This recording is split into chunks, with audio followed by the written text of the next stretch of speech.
Biden was down 8 to 9 points in North Carolina before he left the race. Harris, in a couple of polls, is now ahead in North Carolina, narrowly, but she's ahead. And what does that mean? What it means in practical terms is that whereas the Republicans, when Biden was still running, could really concentrate all those efforts on Pennsylvania, Michigan, and Wisconsin, and only needed one of those three states to win the election, now they've got to spend their money, their resources on a number of states. They have to go to Arizona. They have to go to North Carolina. They have to go back into Georgia.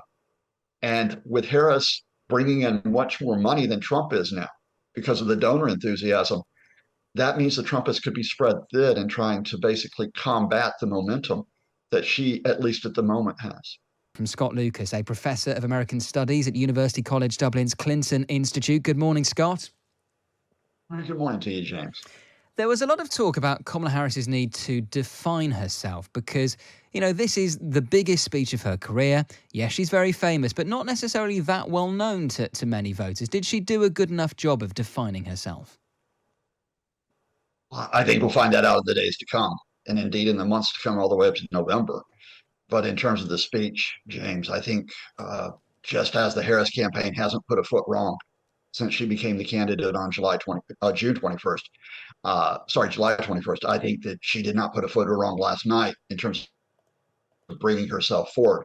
What she did was to weave herself, her background, her family into the issues, the vital issues that the Democrats are going to raise. So to give you one example of how she did that, at the very end of the speech, she comes up with this quote that starts off with, well, my mother had another lesson she used to teach. Never let anyone tell you who you are. You show them who you are. America, let us show each other in the world who we are and what we stand for. Freedom, opportunity, compassion, dignity, fairness, and endless possibilities. And in that, 2 paragraphs, what she does is bring in her mother, who she quite often refers to the extent of having memes on the internet. Don't tell me who I am. I'll tell you who we are. I'll tell you what we are going to do, and put in those words that are very important to all Americans. Freedom, the idea of opportunity, endless opportunities, in fact, and tying it to the moment, which is that those freedoms and those opportunities are at risk because of Donald Trump. So, yeah, I think in short, in defining herself, you're going to have the sniping from Trump, including even about her race, whether or not she's actually black. I think she was able to rise above that last night. And not just Harris was able to do that. I think others around her, Vice President Tim Walz, people like Pete Buttigieg, who I think will be important in this campaign. They defined themselves as well, not only for the Democrats, but for the uncommitted voters who will decide the election in November. Well, that's a very interesting point, actually, Scott, because there are 2 schools of thought as to how this election is going to be won. Some people say this is all about turnout. America is so divided. Half the country's red, half the country's blue. It's about getting your voters to the polls and boosting enthusiasm, which is why it's been significant Harris has replaced Biden at the top of the Democratic ticket, because there wasn't much enthusiasm. Now there is. That's one school of thought. The other is that there remains a small but significant slither of genuine independent swing voters in these key battleground states who are up for grabs. And did she do enough to appeal to them? Well, first thing, James, just to amplify your point, American elections historically are decided not on those who will be with you come hell or high water, with your so-called base.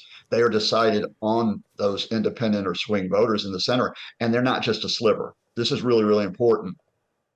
We know that the largest share of Americans do not register as Democrat or Republican. And we also know in what comes out in polling that you have a large share of people who have not decided which way they were going to vote in 2020 before that election took place, and that was extremely close. And there are a large share of people who have not decided here in 2024. Now, will she appeal to those voters enough? Probably I would never predict how they're going to vote, but I'd say I'm watching 2 things. I think one thing is on the issues. And I think on the issues, again, it's interesting that I think where the Trumpists might have had an advantage, albeit quite often through misinformation and distortion, would be on the economy and immigration. And it's interesting that Harris took on those issues last night. She took on the issues that, in fact, the economy is in a much better position than when the Democrats took over from Trump in 2021. But on issues like inflation, for example, they're going to move in terms of the question of price rises for food, for education, for healthcare, for housing, and immigration. Importantly, she put this back on Trump. She put this back on the idea of you're the one who sabotaged the bipartisan immigration deal at the start of 2020, at the start of this year. And we are going to reintroduce that deal if I'm elected president. So we're the ones being responsible here about immigration and asylum seekers. But then she put up those issues that I think are the important ones for Democrats. And I think the most important one going to swing voters, especially women voters, is reproductive rights. I think with not only Trump's threat, but the Supreme Court's threat to those reproductive rights, including abortion rights, this will be a number one issue for a lot of people. And Harris was absolutely flat, absolutely, straight to the point on this. We are going to protect this. We are going to bring Roe versus Wade back in. And we're going to make sure that your rights, not only over abortion, but your rights to contraception, your rights to IVF and fertility treatment are not threatened by many Republicans. I think it's quite interesting, Scott, how there appears to have been a change of strategy as well by the Democrats to go with their change of candidate. When it was Biden at the top of the ticket, he seemed very keen to focus on this democracy message, that Donald Trump is an authoritarian figure who will imperil American democracy. And it may well be that that's a valid point. A lot of people would agree with that message.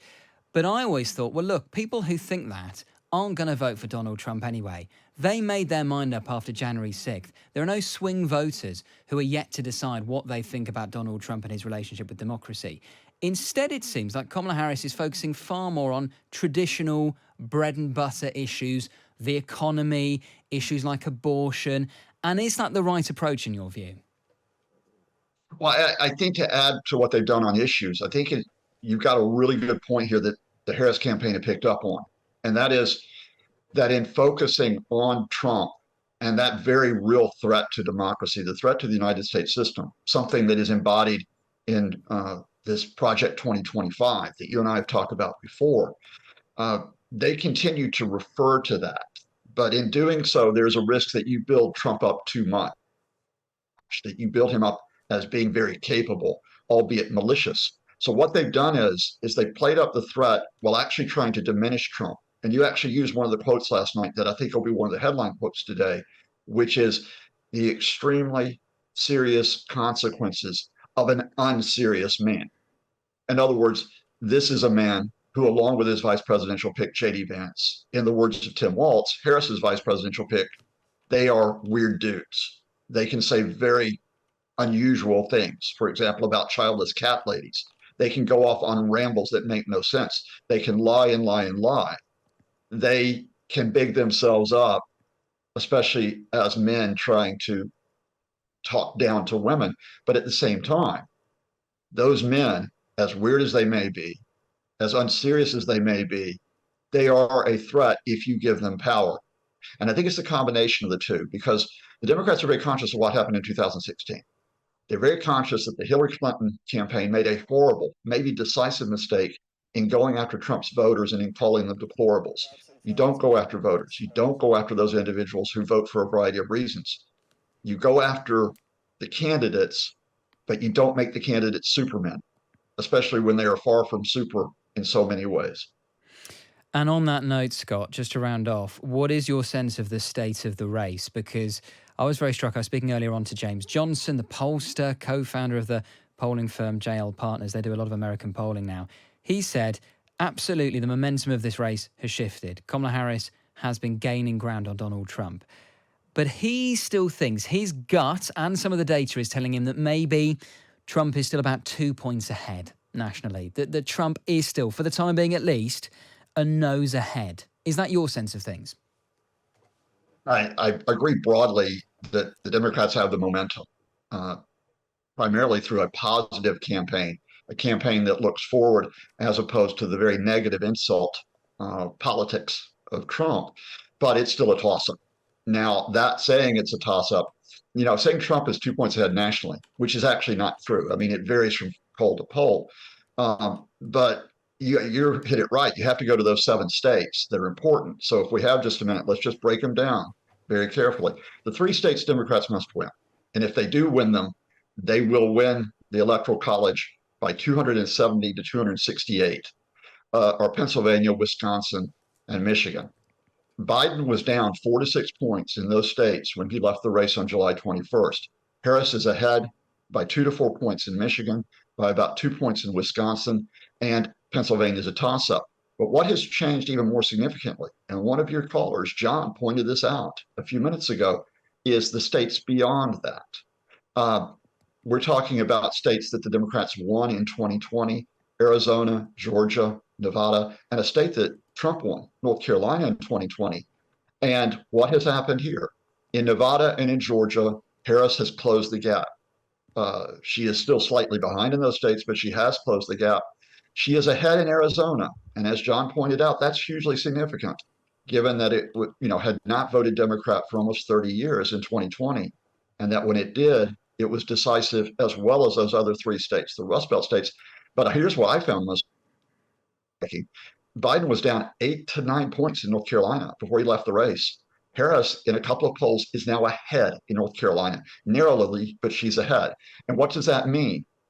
What it means in practical terms is that whereas the Republicans, when Biden was still running, could really concentrate all those efforts on Pennsylvania, Michigan, and Wisconsin, and only needed one of those three states to win the election, now they've got to spend their money, their resources on a number of states. They have to go to Arizona. They have to go to North Carolina. They have to go back into Georgia.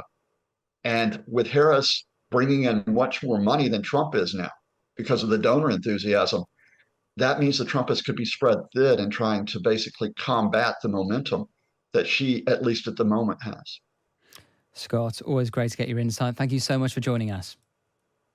Thank you, Jim.